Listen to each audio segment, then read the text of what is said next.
स्वागत है मंगल बली competitive classes में। अगर आप हमारे चैनल पर नए हैं तो चैनल को सब्सक्राइब कर दे और बेल आइकन की घंटी को प्रेस कर दे। धन्यवाद। हेलो फ्रेंड्स, मैं बाली कुमार आप लोग के अपने यूट्यूब चैनल मंगल वाली कॉम्पिटिटिव क्लासेज में स्वागत करता हूं। तो दोस्तों, आप इस वीडियो में अंत तक जरूर बने रहिएगा क्योंकि हम आपके लिए most important science objective question लाए हैं। तो आप इस वीडियो को पूछ करके इसका जवाब कमेंट बॉक्स में दीजिएगा और अंत में आप बताइएगा कि कितने प्रश्नों का सही सही आपने जवाब दिया है। तो चलिए हम लोग स्टार्ट करते हैं। तो हम लोग का पहला क्वेश्चन है, निम्न में से दांतों तथा हड्डियों में पाए जाने वाला तत्व कौन सा है। कह रहा है कि दांतों तथा हड्डियों में जो तत्व पाया जाता है वह तत्व कौन सा है। आप लोग के पास ऑप्शन है, तो वह तत्व कैल्शियम और फास्फोरस है। जो दांतों और हड्डियों में पाया जाता है तत्व वह कैल्शियम एवं फास्फोरस है। आप लोग के पास क्वेश्चन नंबर 2 है, निम्नलिखित में से विटामिन B6 का रासायनिक नाम कौन सा है। कह रहा है कि इसमें से विटामिन B6 का रासायनिक नाम कौन सा है। तो विटामिन B6 का रासायनिक नाम पायरिडॉक्सिन है। क्या है? पायरिडॉक्सिन है, विटामिन B6 का रासायनिक नाम है। क्वेश्चन नंबर 3 है, निम्नलिखित में से विटामिन बी के भाग का रासायनिक नाम नहीं है। कह रहा है कि इसमें से कौन जो है वह विटामिन बी के कोई भी भाग का रासायनिक नाम नहीं है। तो राइबोफ्लोविन है, बायोटिन भी है, फॉलिक अम्ल भी है, लेकिन टेकोफेरॉल आप लोग जानते हैं कि विटामिन ई का रासायनिक नाम है। टेकोफेरॉल किसका रासायनिक नाम है? विटामिन ई का रासायनिक नाम है। तो इसका ऑप्शन क्या हो जाएगा? टेकोफेरॉल, जो विटामिन बी के भाग का रासायनिक नाम नहीं है। क्वेश्चन नंबर आप लोगों का पास 4 है, निम्नलिखित में से मानव शरीर में सबसे ज़्यादा ऊर्जा किससे प्राप्त होती है। कह रहा है कि मानव शरीर में सबसे ज़्यादा ऊर्जा किससे प्राप्त होती है। आप लोग के पास ऑप्शन ए है प्रोटीन, बी कार्बोहाइड्रेट, सी वसा, डी विटामिन। तो सबसे ज़्यादा हम लोग का ऊर्जा प्राप्त होता है कार्बोहाइड्रेट से। मानव शरीर में सबसे ज़्यादा ऊर्जा किससे प्राप्त होता है? कार्बोहाइड्रेट से। क्वेश्चन नंबर 5 है, निम्नलिखित में से कार्बोहाइड्रेट का भाग है। कह रहा है कि कार्बोहाइड्रेट का भाग है इनमें से मोनोसैकेराइड, डाइसैकेराइड, पॉलीसैकेराइड या सभी। तो ये सभी जो है वह कार्बोहाइड्रेट के भाग हैं। मोनोसैकेराइड भी है, डाइसैकेराइड भी है और पॉलीसैकेराइड भी है। यह सभी क्या है? कार्बोहाइड्रेट का भाग है।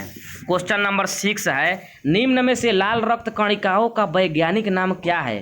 कह रहा है कि लाल रक्त कणिकाओं का वैज्ञानिक नाम क्या है। इसमें से आप लोग के पास ऑप्शन ए है इंथ्रोसाइट, बी है ल्यूकोसाइट, सी है थ्रोम्बोसाइट और डी है इनमें से कोई नहीं। तो जो लाल रक्त कणिकाओं का रासायनिक नाम है वह इंथ्रोसाइट है। क्या है? इंथ्रोसाइट है लाल रक्त कणिकाओं का रासायनिक नाम। क्वेश्चन नंबर 7 है आप लोगों के पास, निम्नलिखित में से किस वैज्ञानिक ने मृत कोशिका की खोज की थी। कह रहा है कि मृत कोशिका की खोज किस वैज्ञानिक ने की थी। तो वह रॉबर्ट हुक थे। कौन थे? रॉबर्ट हुक ने। रॉबर्ट हुक ने कोशिका कब खोज की थी? 1665 ईस्वी में। कोशिका का खोज रॉबर्ट हुक ने कब की थी? 1665 ईस्वी में। क्वेश्चन नंबर 8 है, भारत का पहला समर्पित नेविगेशन उपग्रह IRNSS-1A को कहाँ से लॉन्च किया गया था। कह रहा है कि इसको कहाँ से लॉन्च किया गया था। तो जो ये है IRNSS को लॉन्च किया गया था श्रीहरिकोटा से। कहाँ से लॉन्च किया गया था? श्रीहरिकोटा से लॉन्च किया गया था, श्रीहरिकोटा से। आप लोग का अगला क्वेश्चन है क्वेश्चन नंबर 9, निम्नलिखित में से हाइड्रोजन बम किस सिद्धांत पर आधारित है। कह रहा है कि हाइड्रोजन बम है वह किस पर आधारित है। तो हाइड्रोजन बम जो है वह नाभिकीय संलयन पर आधारित है। किस पर आधारित है? नाभिकीय संलयन पर। और वहीं पूछता है कि परमाणु बम किस पर आधारित है। तो वह नाभिकीय विखंडन पर है। परमाणु बम जो है वह नाभिकीय विखंडन पर और हाइड्रोजन बम है जो वह नाभिकीय संलयन पर आधारित है। क्वेश्चन नंबर 10 है आप लोगों का, निम्नलिखित में से सूर्य की ऊर्जा किसके द्वारा उत्पन्न होती है। कह रहा है कि जो सूर्य का ऊर्जा है वह किसके द्वारा उत्पन्न होता है। तो सूर्य का ऊर्जा भी नाभिकीय संलयन के द्वारा ही उत्पन्न होता है। किसके द्वारा? नाभिकीय संलयन के द्वारा सूर्य का ऊर्जा उत्पन्न होता है। क्वेश्चन नंबर 11 है, समुद्र की गहराई मापने के लिए किस यंत्र का प्रयोग किया जाता है। कह रहा है कि समुद्र की गहराई मापने के लिए किस यंत्र का प्रयोग किया जाता है। तो फायदोमीटर का प्रयोग किया जाता है समुद्र की गहराई मापने के लिए। किसका प्रयोग किया जाता है? समुद्र की गहराई मापने के लिए फाइडोमीटर का प्रयोग। और सोनार का प्रयोग किया जाता है कि समुद्र में कोई भी वस्तु खो गया हो उसे ढूंढने के लिए किसका प्रयोग किया जाता है? सोनार का प्रयोग किया जाता है। और उसका गहराई मापने के लिए फाइडोमीटर का प्रयोग किया जाता है। क्वेश्चन नंबर 12 है, मानव शरीर में भोजन रक्त द्वारा अवशोषण कहाँ पर सर्वाधिक होता है? कह रहा है कि मानव शरीर में भोजन रक्त द्वारा अवशोषण कहाँ पर सर्वाधिक होता है? तो वह छोटी आंत में होता है। कहाँ पर होता है? छोटी आंत में होता है। क्वेश्चन नंबर 13 है, निम्न में से पचे हुए भोजन में मौजूद विषैला पदार्थ कौन सा अंग चूषण करता है? कह रहा है कि निम्न में से पचे हुए भोजन में मौजूद विषैला पदार्थ को, जो मौजूद विषैला पदार्थ होता है उसको कौन सा अंग चूषण करता है? तो वह यकृत है। कौन सा अंग है? यकृत क्या करता है? उसको चूषण करता है।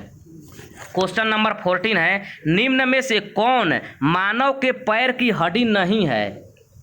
कह रहा है कि इसमें से कौन मानव की पैर की हड्डी नहीं है? तो जो टीबिया है वह भी पैर में पाया जाता है, फीमर भी पैर में पाया जाता है, फिबुला भी पैर में पाया जाता है, लेकिन जो ह्यूमरस है वह पैर में नहीं पाया जाता है। यह ऊपरी भुजा में पाया जाता है। कहाँ पर पाया जाता है? ऊपरी भुजा। ऊपरी भुजा के मतलब कि कंधे और केहूनी के बीच में जो होता है उसी को क्या कहते हैं? ऊपरी भुजा। और वहीं पर क्या पाया जाता है? ह्यूमरस पाया जाता है। क्वेश्चन नंबर 15 है, निम्नलिखित में से वह कौन सा जीव है जिसमें रक्त नहीं होता लेकिन वह श्वसन करता है?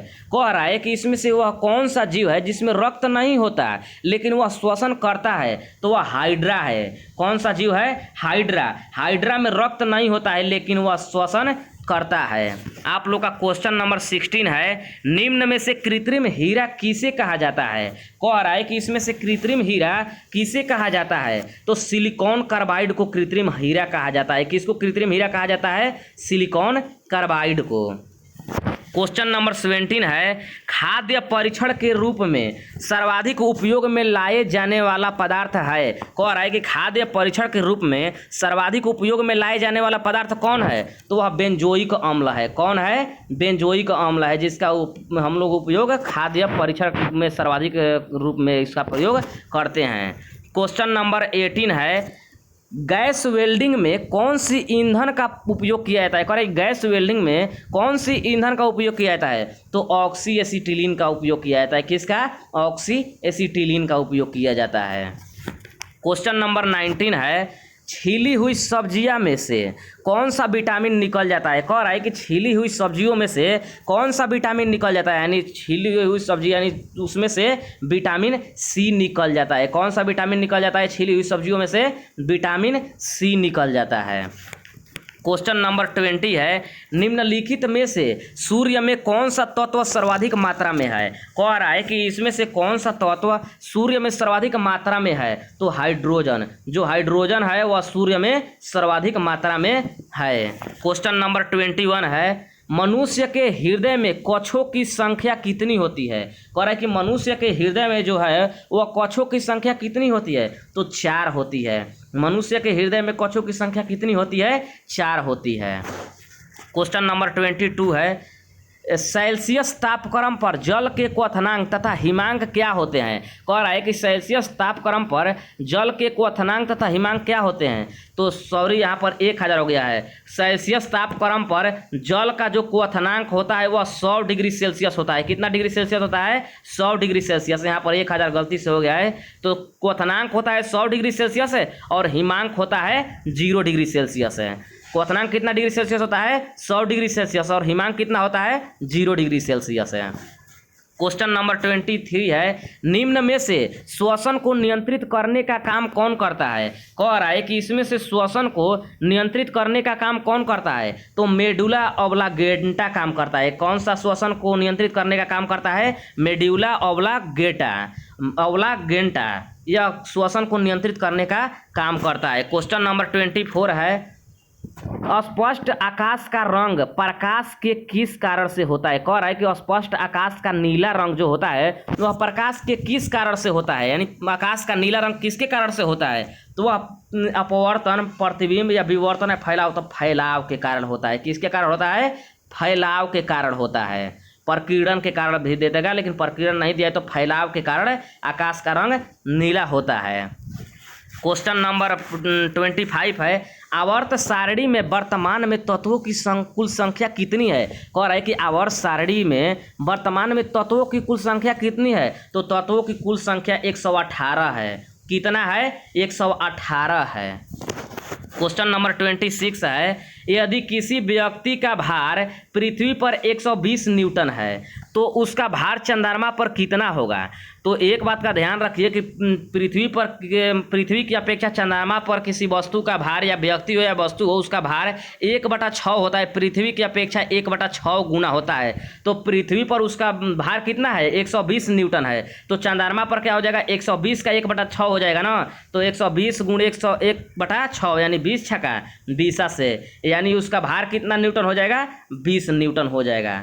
तो आप लोग समझ लीजिएगा कि पृथ्वी की अपेक्षा चंद्रमा पर भार 1/6 गुना होता है। चलिए अगला क्वेश्चन देखते हैं। अगला क्वेश्चन नंबर 27 हम लोग का है, भारत में पिन कोड की शुरुआत कब हुई थी। कह रहा है कि भारत में पिन कोड की शुरुआत कब हुई थी। तो पिन कोड की शुरुआत 1972 ईस्वी में हुई थी भारत में। कब हुआ था? 1972 ईस्वी में।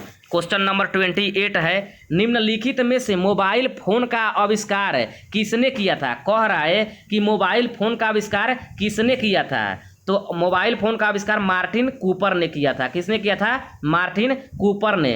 आप लोग ट्रिक के माध्यम से याद रख सकते हैं कि मोबाइल फोन का आविष्कार यानी मोबाइल फोन यानी मोबाइल कूपन, मोबाइल कूपन याद रख लीजिएगा, यानी मोबाइल से मार्टिन कूपर। मोबाइल फोन का आविष्कार किसने किया था? मार्टिन कूपर ने। क्वेश्चन नंबर 29 है, पृथ्वी से मंगल ग्रह की दूरी कितने किलोमीटर है।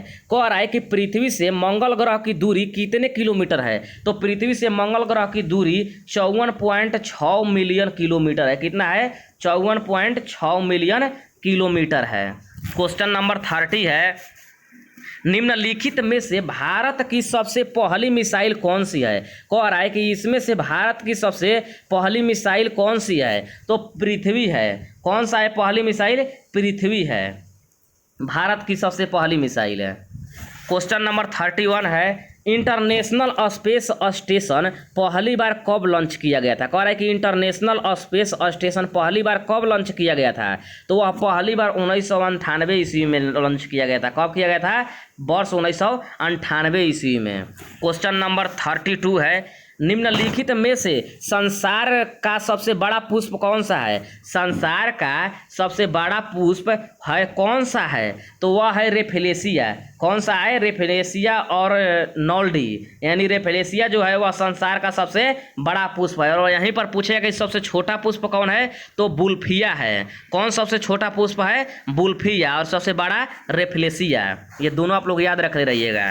क्वेश्चन नंबर 33 है, निम्नलिखित में से वह कौन सा पक्षी है जो अपने शत्रु से बचाव करने के लिए रेत के अंदर अपना सिर कर लेता है। कह रहा है कि वह कौन सा पक्षी है जो अपने शत्रु से बचाव के लिए रेत के अंदर अपना सिर कर लेता है। तो वह है शुतुरमुर्ग।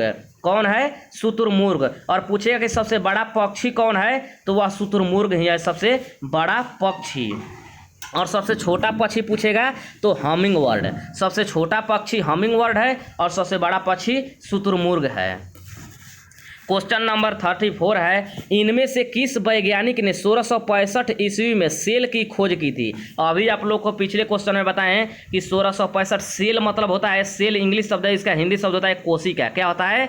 कोशिका। तो कोशिका का खोज किसने किया था। तो रॉबर्ट हुक ने किया था। किसने किया था?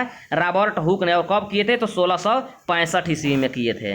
अगला आप लोग का क्वेश्चन है 35, श्वेत प्रकाश में प्रकाश के कितने रंग उपस्थित होते हैं। कह रहा है कि जो श्वेत प्रकाश होता है उसमें प्रकाश के कितने रंग उपस्थित होते हैं। तो उसमें 7 रंग उपस्थित होते हैं, यानी 7 रंगों के मिलने से श्वेत प्रकाश का निर्माण होता है। यानी श्वेत प्रकाश में 7 रंग उपस्थित होते हैं।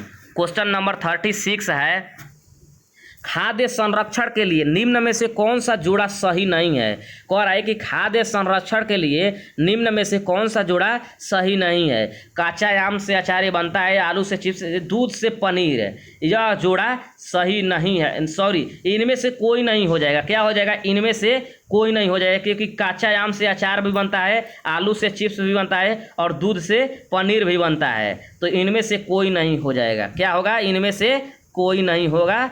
कोई जोड़ा, कौन सा जोड़ा सम्मिलित नहीं है? तो इनमें से कोई नहीं। तो आप लोग का अगला क्वेश्चन है क्वेश्चन नंबर 37। वह कौन सा जीव है जो अपनी त्वचा से श्वसन करता है। कह रहा है कि वह कौन सा जीव है जो अपनी त्वचा से श्वसन करता है, यानी त्वचा से श्वसन कौन सा जीव करता है? तो वह केचुआ है। कौन सा जीव है? केचुआ। केचुआ को ही किसानों का मित्र कहा जाता है। पूछ जाएगा किसानों का मित्र किस जीव को कहा जाता है? तो केचुआ को कहा जाता है। क्वेश्चन नंबर 38 है, निम्न में से कौन सा एक रासायनिक परिवर्तन नहीं है। कह रहा है कि रासायनिक परिवर्तन निम्न में से कौन सा नहीं है। तो फल का पकना रासायनिक परिवर्तन है, दूध का दही बनना यह भी रासायनिक परिवर्तन है, भोजन का पचना यह भी रासायनिक परिवर्तन है, लेकिन जल का हिमीकरण यह रासायनिक परिवर्तन नहीं है। यानी रासायनिक परिवर्तन के मतलब कि दूध से अगर दही बन गया तो अब दही से दूध नहीं बन सकता है। यानी दूसरा चीज़ एक बार बन गया तो फिर वही अवस्था में नहीं आ सकता है। और भौतिक परिवर्तन में क्या होता है कि अगर मान लीजिए कि जल से बर्फ़ बन गया तो बर्फ़ से जल बन सकता है। तो वैसा ही जल का हिमीकरण जो है रासायनिक परिवर्तन नहीं है। तो कौन सा परिवर्तन है? भौतिक परिवर्तन है। क्वेश्चन नंबर 39 है, निम्नलिखित में से कौन सा बांध है भारत में सबसे बड़ा जलाशय को रोकता है। कह रहा है कि इनमें से कौन सा बांध है जो भारत में सबसे बड़ा जलाशय रोकता है। तो वह है इंदिसार बांध। कौन है? इंदिसार बांध है जो भारत में सबसे बड़ा जलाशय को रोकता है, इंदिसार बांध। क्वेश्चन नंबर 40 है, लेजर प्रिंटर में किस प्रकार के लेजर का प्रयोग किया जाता है। कह रहा है कि लेजर प्रिंटर में किस प्रकार का लेजर का प्रयोग किया जाता है। तो सेमीकंडक्टर लेजर का प्रयोग किया जाता है। किस प्रकार का? सेमीकंडक्टर। तो आज के लिए बस इतना ही। तो हमारा वीडियो अच्छा लगे तो लाइक कीजिए, अगर चैनल पर आप नए हैं तो चैनल को सब्सक्राइब कर लीजिए और बेल आइकन के घंटी को प्रेस कर दीजिए ताकि हमारे आने वाले हर नए वीडियो का अपडेट आप तक सबसे पहले पहुँचे। धन्यवाद दोस्तों।